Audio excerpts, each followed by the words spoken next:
मैं कौन, मेरा कौन। कुछ केवलाद्वैतवादी कहते हैं कि देखो जी, ऐसा है कि जीव जो है इसकी उत्पत्ति नहीं होती ना। हाँ, नहीं होती, हम भी मानते हैं, वेदांत भी मानता है। न आत्मा श्रुतेर नित्यत्वाच्यताभ्य 2-3-18 और अजो नित्या शाश्वतोयम पुराण 1-2-18 कठोपनिषद भी कहता है और गीता भी यही कहती है और भागवत भी यही कहती है।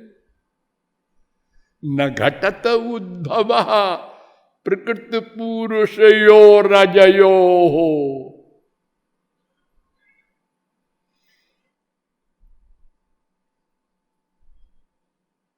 प्रकृतिम पुरुषंचैव विद्यनादि बुभावपि 13-19 गीता। द्वाविमौ पुरुषौ लोके क्षरश्चाक्षर एव च क्षरः सर्वाणि भूतानि कूटस्थोक्षर उच्यते। उत्तमः पुरुषस्त्वन्यः परमात्मेत्युदाहृता जो लोकत्रय महावृत्य बिभर्तव्य ईश्वरः यस्मात् कर्मतीतो हम इत्यादि। 15-16, 15-17, 15-18, 15-19, 15-20 ये सब तमाम शास्त्र वेद कह रहे हैं जीव नित्य है, अज है। अजा में काम लोहित शुक्ल कृष्णाम। तो जो आज होता है वो अणु नहीं हो सकता, सर्वव्यापक होता है। अच्छा, जो सनातन तत्व है वो अणु नहीं हो सकता, ये उनका तर्क है। जैसे भगवान सर्वव्यापक है तो वो अणु नहीं, वो विभु है। हाँ। तो इसका मतलब जिसका प्रारंभ होता है वो अणु होता है, जो सनातन होता है वो विभु होता है। हाँ, तो क्यों जी इतना बड़ा संसार ये अणु है? ये तो एक दिन बना है ना, एक दिन संसार प्रकट हुआ है। वेद कह रहा है, शास्त्र कह रहा है। हाँ, तो ये तो बड़ा स्थूल है। अरे छोड़ो, ये तुम ब्रह्म हो ना, हाँ, ये तुम्हारा शरीर है ना, हाँ, ये कहां अणु है? ये तो स्थूल है, इतना लंबा चौड़ा। ये तुम्हारी बकवास है। अच्छा, देखो ऐसा है कि ब्रह्म जो होता है सर्वव्यापक, उसी का प्रवेश होता है किसी में और तादात्म्य होता है।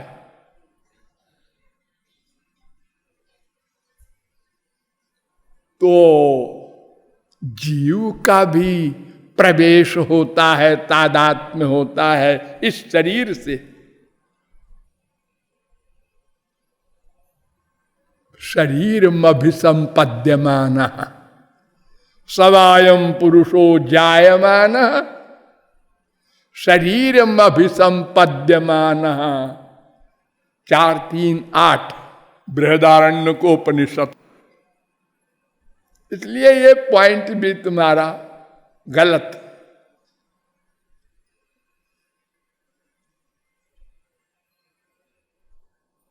जीव अणु है,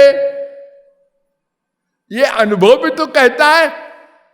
सबसे बड़ी बात, मैं और तू और ये है, ये फीलिंग है। हाँ, कि ऐसी फीलिंग है सब मैं, नहीं नहीं, ऐसी फीलिंग नहीं है। सब मैं के अतिरिक्त और सब कुछ भी अनुभव में आ रहा है, तो सर्वव्यापक कहूं। अगर ये मैं जीव सर्वव्यापक होता तो मरने के बाद ये उत्क्रांति गत्या गति कैसे होती, जो वेद कह रहा है। सयदास्मात् शरीराद उत्क्रामति सहैवैतैः सर्वैरुत्क्रामति। और वेदांत भी कह रहा है उत्क्रांति, सुषुप्त उत्क्रांतियोर भेदे न। 1:3:43।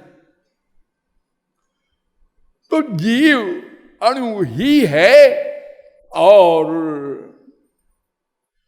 वो सदा अणु रहता है। दूसरा पॉइंट, मरने के बाद भी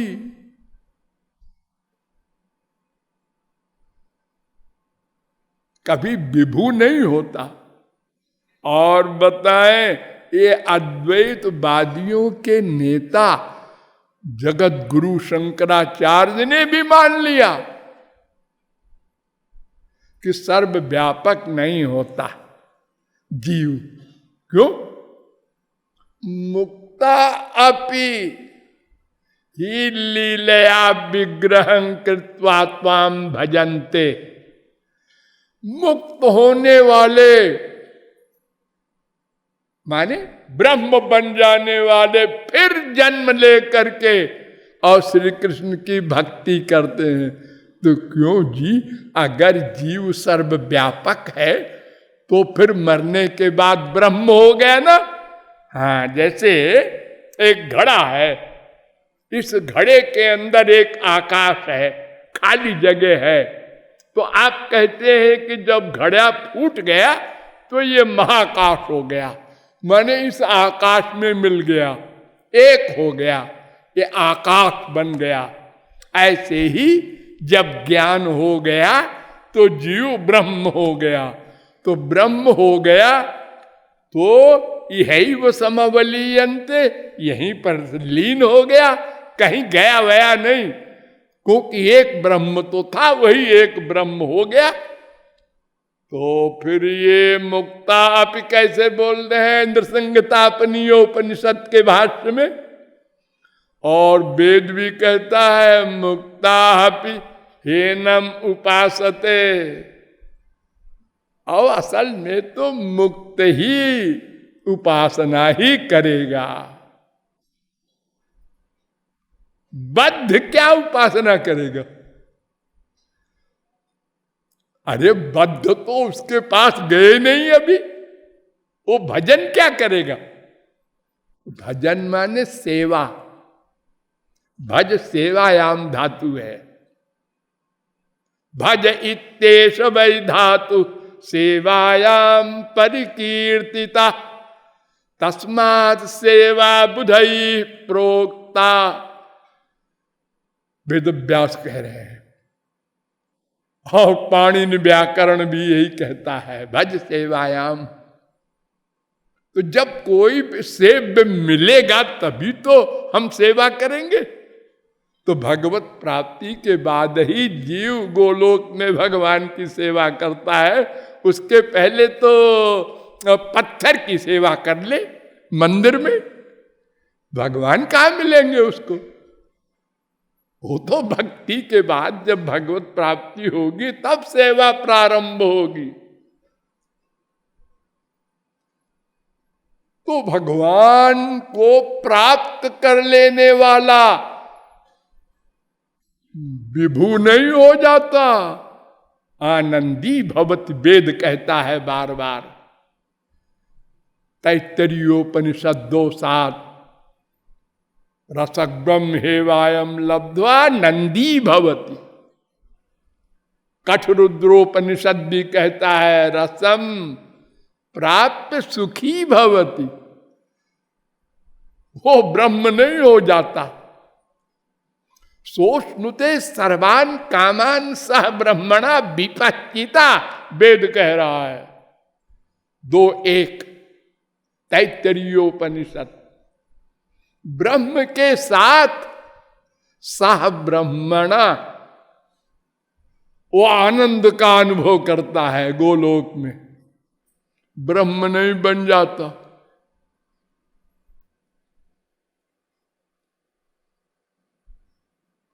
और ये भी बताया गया कि जगत व्यापार वर्जम भोग मात्र साम्य लिंगाच, ये वेदांत सूत्र के द्वारा वेद व्यास ने स्पष्ट कर दिया कि सृष्टि का कार्य किसी महापुरुष को भगवान नहीं देते।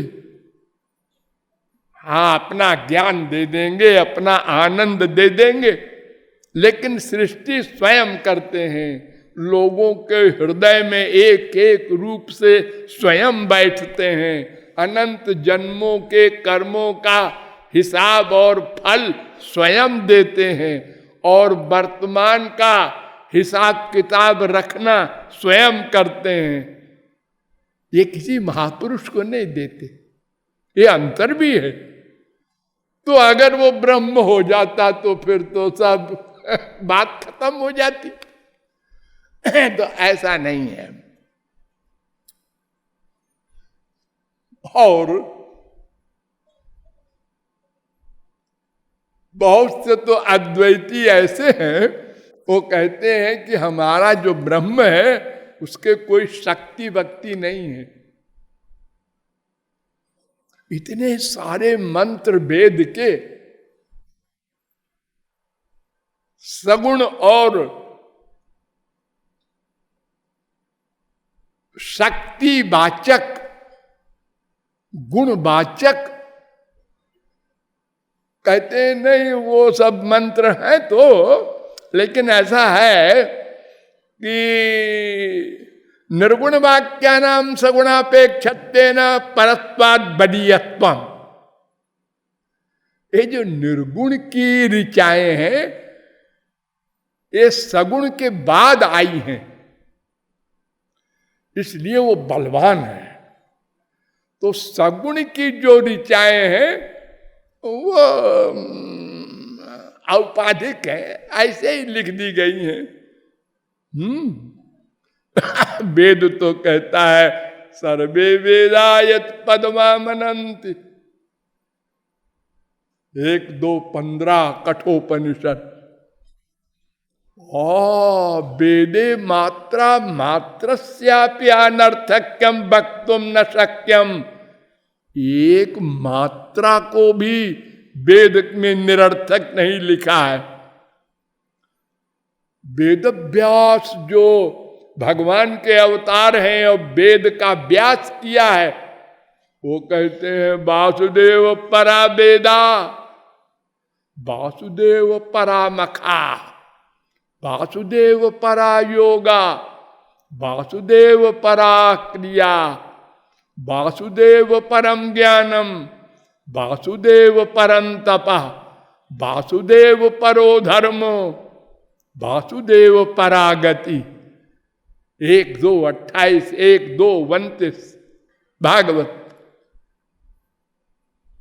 सब भगवान की ओर ले जाने के लिए ये सारी वेद ऋचाएं और सारे शास्त्र वेद सब वहां ले जाने के लिए बनाए गए हैं।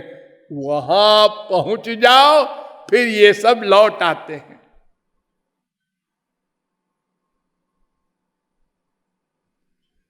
गुणातीत स्थित प्रज्ञो विष्णु भक्त कथ्यते एतस्य कृतकृत्यत्वात् शास्त्रमसमान निवर्तते। ये सब भगवान से मिला करके वापस लौट आते हैं, फिर उसके ऊपर इनका कानून लागू नहीं होता। ब्रह्मविद श्रुति मूर्धनि,